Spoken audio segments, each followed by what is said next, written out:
والشمس وضحاها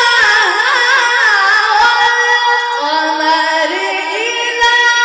تلاها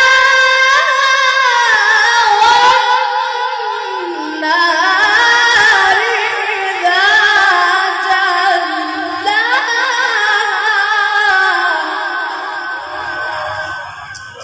والليل إذا يغشاها